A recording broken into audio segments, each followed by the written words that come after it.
नमस्कार दोस्तों, आज से महज 2 दिन बाद नया साल आने वाले हैं, 2022 आने वाले हैं और दुनिया खुशियां मनाने वाले हैं। लेकिन इसी बीच रसिया से एक बहुत भयंकर और खतरनाक खबर निकल के आया है। दोस्तों, रसिया ने अब तक यूक्रेन के बॉर्डर पे 2 लाख से अधिक सैनिकों उतारा है। और बड़ी बात तो यह है, रूस ने S-300, S-400, S-500 उतार के पूरे दुनिया को चौंका दिया है। और बड़ी बात तो यह है, रूस ने एक बयान दिया है। ये बयान इतना खतरनाक है ना दोस्तों, ऐसा बयान अभी तक न तो कोई हिटलर दिया था और न ही कोई तानाशाह दिया था। रूस के बयान को माने तो दुनिया अब आग में सुलझ चुका है, दुनिया बर्बाद होने के लिए रेडी हो चुका है। और रूस ने ओपनली कहा है कि अब की बार का जंग वर्ल्ड वार 1, 2 और 1 से बेहद ही बड़ा होगा। ये तो कुछ नहीं था, उसके सामने में कुछ नहीं था। अब जो होगा ना, इतना भयंकर विनाश होगा ना, और सबका दाता कौन होगा? ये नेटो वाले होगा, अमेरिका वाले होगा। और बड़ी बात तो यह है दोस्तों, रसिया के इस बड़े एक्शन से भारत भी हैरान है, क्योंकि भारत को भी अब बड़ा एक्शन लेना है। यहाँ पे अमेरिका और यूरोप ने ओपनली भारत से पूछा है, आप किसके पक्ष में है?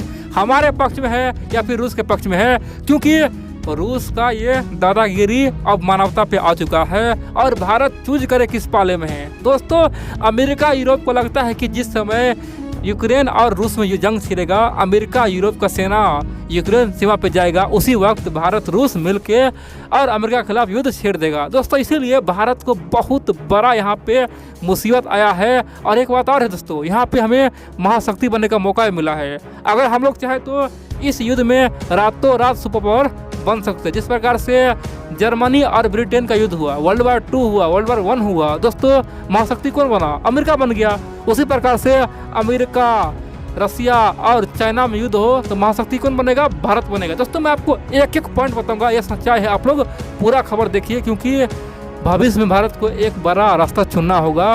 भारत किसके पक्ष में जाएगा? रूस के पक्ष में, अमेरिका के पक्ष में? मैं इसी पे अभी चर्चा करूंगा। तो चलिए हम लोग शुरू जानते हैं। लेकिन इन सबसे पहले आपको बोल दूँ दोस्तों, आप लोग हमारे वीडियो को पूरा देखते हैं, अपना प्यार भी देते हैं, लेकिन एक काम भूल जाते हैं, वो है खासकर वीडियो को लाइक करना भूल जाते हैं। और कमेंट कीजिए, कमेंट आपका पढ़ने में मुझे बहुत अच्छा लगता है। और जितना हो सके चैनल को सब्सक्राइब कीजिए, दोस्तों में शेयर कीजिए, क्योंकि दोस्तों देश हित हमारे लिए सबसे महत्वपूर्ण है। और मैं जो भी बताता हूँ, आप लोगों का दोस्तों जो ख्याल है ना, देशभक्ति, मैं भी वही ख्याल से वीडियो बनाता हूँ, ताकि हमारे लोगों को पता चल पाए आखिरकार दुनिया में चल क्या रहा है और भारत का पोजीशन क्या है, भारत क्या कर रहा है। दोस्तों, भारत का पोजीशन आज भगवान कृष्ण के जैसा है, उधर जिधर जाएगा उधर युद्ध जीतने को मिलेगा। और दोस्तों, यही हाल आज भारत का है, इसीलिए आप लोग पूरा खबर देखते रहिए। तो चलिए हम लोग जानते हैं। आप लोग जानते हैं, यूक्रेन खासतौर पे सोवियत संघ का पहले हिस्सा था। 1991 में सोवियत संघ टूट गया था दोस्तों, 14 हिस्सा में, 13 हिस्सा 14 हिस्सा में बट गया था। और बड़ी बात यह है, यूक्रेन तभी से लेके अब तक अमेरिका का गुण गाते आया है। और यही कारण है कि 2013 में पुतिन ने आदेश दिया और यूक्रेन का एक हिस्सा कब्जा लिया, जिसका नाम है क्रीमिया। और क्रीमिया पे पूरे दुनिया एक हो गया था। रूस को तो बर्बाद करने का, उस पर मिसाइल दागने का भी तैयारी हो चुका था, लेकिन अंत में भारत ने रूस का साथ दिया और दुनिया का प्रेशर खत्म हुआ था। उस समय दुनिया तब केवल एक ही काम किया हुआ है, रूस पे बड़े बड़े प्रतिबंध थमा दिया, बोला कि अब ऐसा मत करा, तुम्हें हम विनाश कर देंगे। अब दोस्तों 2013 खत्म हुआ, तब से झगड़ा चल ही रहा है। अब क्या हुआ है, नेटो का विस्तार होने वाला है। नेटो में अभी 30 देश है। नेटो का मतलब समझिए, नेटो अमेरिका और उसके सहयोग का एक ग्रुप है, अमेरिका एवं उसके सहयोगी का एक ग्रुप है। यानी कि 30 देश में किसी पे कोई हमला करेगा ना, मान लीजिए अमेरिका पे कोई हमला किया तो समझो ये 30 देश पे हमला माना जाएगा। फ्रांस पे कोई हमला किया तो समझो ये 30 देश पे हमला माना जाएगा। और क्या होगा, ये 30 देश एक साथ मिलकर दुश्मन पे हमला कर देगा, उसे विनाश कर देगा, उसे हमेशा हमेशा के लिए बर्बाद कर देगा। अब दोस्तों, नेटो का विस्तार होने का संभावना है। और इस विस्तार में सबसे पहला मेंबर कौन होगा? यूक्रेन होगा। यूक्रेन बोला है कि हम 31वां मेंबर बन जाएंगे। अब यही समस्या किसके लिए है? पुतिन के लिए है। पुतिन बोलता है कि हम अब तक का सबसे बड़ा नेता है रूस के लिए। जब से रूस में खासतौर पे लोकतंत्र आया है, तब से लेके अब तक का सबसे बेहतरीन नेता हूँ मैं, सबसे बड़ा खुफिया एजेंसी का मैं बहुत बड़ा एस्पायर रह चुका हूँ।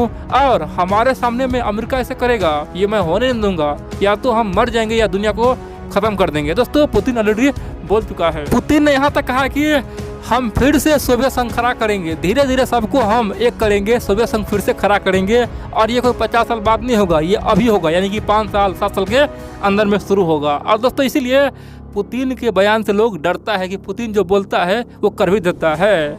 अब यही कारण है कि अमेरिका में हड़कंप मचा हुआ है। दरअसल पुतिन ने अपना लाखों सेना को यूक्रेन बॉर्डर पर भेज चुका है और अपना तमाम जो भी एडवांस बड़े बड़े मिसाइल है सबको तैनात किया हुआ है। S-300, 400, S-500। दोस्तों उसका जो बड़े बड़े सैटेलाइट है वो यूक्रेन पे लगा चुका है और यूक्रेन में अब है तो वो कभी भी हमला शुरू हो सकता है। अब यहाँ पे अमेरिका ने दावा किया है कि अगर रसिया यूक्रेन पे हमला करता है तो उस पर और बड़ा प्रतिबंध हम लगाएंगे। दोस्तों अमेरिका अब कोई प्रतिबंध लगा लेना कोई असर नहीं पड़ेगा, क्योंकि ऑलरेडी रसिया अमेरिका का रिश्ता इतना खराब हो चुका है ना, सब कुछ बंद है दोस्तों, तमाम व्यापार से लेकर सब कुछ बंद है।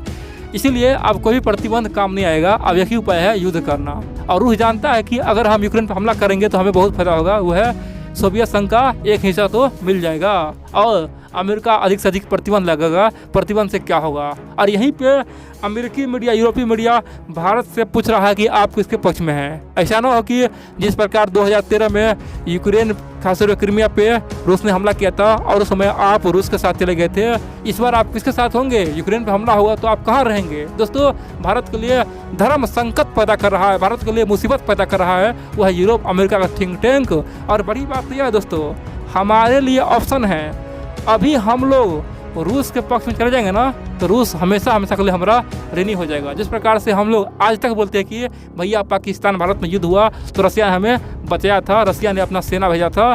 दोस्तों हम लोग आज तक रूस का गुण गाते हैं, ठीक है। उसी प्रकार से वर्तमान में यूक्रेन और रूस का युद्ध छिड़े और हम लोग रूस के पाले में चले आते हैं तो रूस के लोग हमेशा हमेशा के लिए यानी कि 100 साल बाद तक हमें याद रखेगा। बोले कि बेशक भारत अमेरिका के पक्ष में था, लेकिन जब रसिया यूक्रेन का युद्ध हुआ उस समय भारत रूस के पाले में आ गया, रूस को बचाने आ गया। और दोस्तों भारत का छवि बहुत ही बढ़िया हमेशा में के लिए बन जाएगा। दूसरी ओर हमारा छवि यूरोप अमेरिका में खराब हो जाएगा। वो लोग समझ जाए कि कुछ भी हो जाए भारत रूस का ही मित्र बना रहेगा। अब दोस्तों यहाँ पे हमारे सामने में एक ऑप्शन और है। अगर हम लोग चाहे तो ये शर्त रखे कि हम लोग अमेरिका यूरोप का तभी मदद करेंगे जब अमेरिका यूरोप चीन पे कोई बड़ा प्रतिबंध लगाए, चीन को बर्बाद करे। यानी सिंपल सी बात कहे तो भारत यूरोप का साथ देगा, अमेरिका का साथ देगा, लेकिन बदले में यूरोप अमेरिका को एक होके चाइना को बर्बाद करना होगा और भारत नेतृत्व करेगा। भारत के नेतृत्व में सबको लड़ना होगा। भारत जो चाहेगा वही होगा। भारत चाहेगा तो तिब्बत आज़ाद करेगा, भारत चाहेगा तो हांगकांग को आज़ाद करेगा, भारत चाहे तो इनर मंगोलिया आज़ाद करेगा, भारत चाहे तो चाइना को 10 खंड करेगा। उस समय भारत जो भी करेगा यूरोप अमेरिका का तमाम देश हमारे पीछे रहेगा। ये नहीं कि हमारे कश्मीर मुद्दे पे बार बार बोलोगे। दोस्तों अमेरिका यूरोप का ये दोगला नीति हमेशा से है, कुछ भी कर लो लेकिन कश्मीर मुद्दे पे ज्ञान देगा ही देगा। कश्मीर में ऐसा हो रहा है, वैसा हो रहा है, कुछ भी कर लो भारत के बारे में भड़काऊ भाषण देगा ही। दोस्तों अमेरिका यूरोप का मीडिया बेहद ही दोगला किस्म का इंसान है। बोलता है कि भारत के लोग भूखे नंगे हैं, वहाँ पे खाने के लिए दाने नहीं है, भारत तो सपेरों का देश है, मोदी क्या कर लेगा, देश तो डूब गया। दोस्तों इस तरह की बातें कहता है और यहाँ तक बोलता है कि भारत में कोई सुरक्षित नहीं है, लड़की का यहीं पता रे रेप होता है। दोस्तों इस तरह का हमारे खिलाफ माहौल बनाया हुआ है तो हम लोग ओपनली बोलेंगे भैया तुम्हारे साथ हम देंगे, लेकिन तुम्हें एक काम करना होगा, ये जो तुम लोग झूठ फूस खेती करते हुए बंद करना होगा, भारत का छवि अच्छा बनाना होगा और हम कुछ भी करेंगे तुम्हें रोक टोक नहीं करना होगा। ये नहीं कि हम यहाँ पे CAA लाते हैं और तुम लोग विरोध कर देते हो, यहाँ पे राम मंदिर बनता है और अमेरिकी मीडिया रोना शुरू कर देता है। ये क्या है भैया, ये क्या है? हम तुम्हारे लिए क्या नहीं करते हैं और तुम बदले में हमें हर जगह नीच दिखाने का प्रयास करते हो, हर जगह तुम बदनाम करने की कोशिश करते हो। ये बंद करना होगा। अब या तो तुम हमारे ग्रुप में ही रहो या फिर तुम अपने रास्ते, यानी कि भारत चाहे तो दोस्तों किसी को ये ग्रुप को पकड़ सकता है, चाहे तो अमेरिकी ग्रुप को या फिर रशियन ग्रुप को, और जिस ग्रुप में जाएगा भारत ना वही ग्रुप जीतेगा। दोस्तों महाभारत में कृष्ण जी जहाँ गया था वही ग्रुप जीता था। अब की बार यही होगा, भारत जिस ग्रुप में जाएगा, चाहे रूस के ग्रुप में जाए तो वो जीत जाएगा, चाहे अमेरिका ग्रुप में जाए वो जीत जाएगा। और इसीलिए रसिया अमेरिका दोनों भारत के सामने में हमेशा नतमस्तक रहते हैं, बोलता है कि भैया हमारे ग्रुप में आओ तो हमारे ग्रुप में आओ। और इसीलिए अमेरिका रसिया दिल खोल कर भारत को आज तमाम हथियार देने का फैसला किया है। सब भारत को हथियार दे रहा है, तमाम जगह पे शामिल करवा रहा है। भारत जो बोल रहा है वही सब कर रहा है, भारत को सब खुश कर रहा है।